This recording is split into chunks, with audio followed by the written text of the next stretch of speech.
So, Eildon, as part of our 50th anniversary celebrations, we're kind of doing a bit of reflecting back on how things have been over the 50 years, and who better to speak to about that than Bill Wilkie, long-standing board member, former chairman, and if anyone knows anything about Eildon, it's Bill. So, welcome, Bill.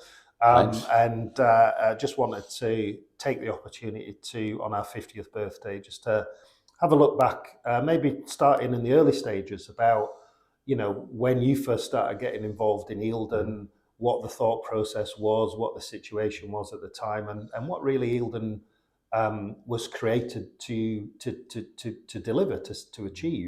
Pretty misty. uh, well, I got involved, I think, in 1978 for the first time, and it was almost by accident. Russell Sanderson, now Lord Sanderson, was a member of the Melrose Opera Company. And one night at one of the rehearsals, another member of the cast approached him and said he was on the board of this housing association, and they were in deep trouble. Could he do anything to try and help? The basis of it was that they had found it very difficult to get houses in the community, of what they called halfway houses between being in the hospital and actually going out into the community. And these houses were to provide care and support from Dinkelton Hospital. And they'd bought 3 houses very unwisely, and found that they required much more done to them than they'd ever contemplated.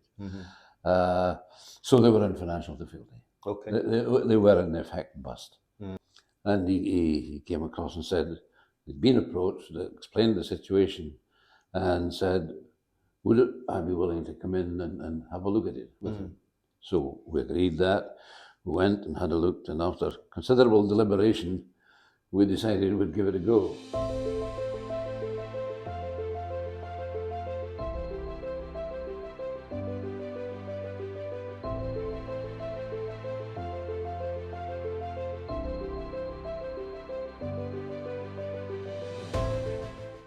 And one of the first things that needed to be done was to change the structure of the committee and get some different people in, some with some knowledge and so forth. And we did that, and after about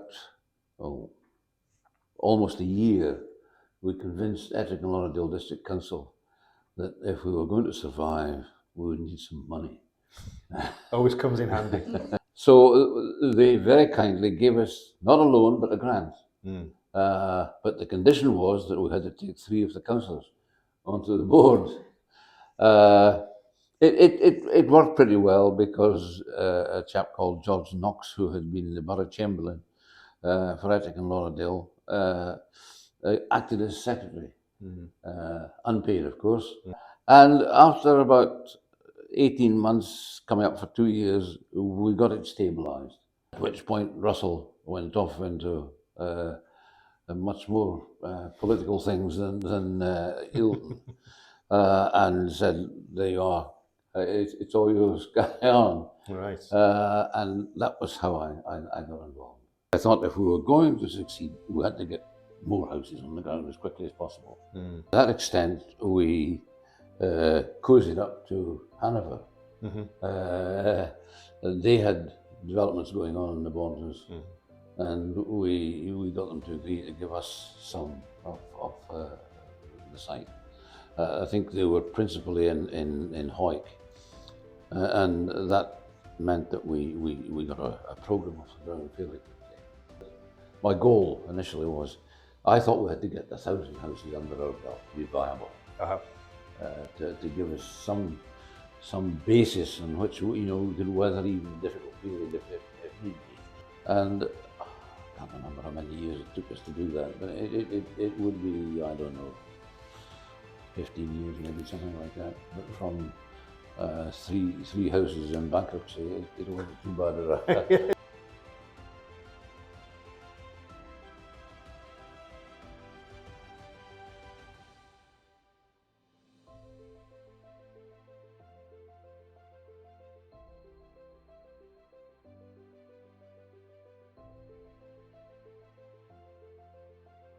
you know, when we're a landlord now with 3,000 homes, so it's easy to focus on the buildings, but we're a people business, and the people that have been involved and the partner organisations that we've worked with have been absolutely essential to how we've done things.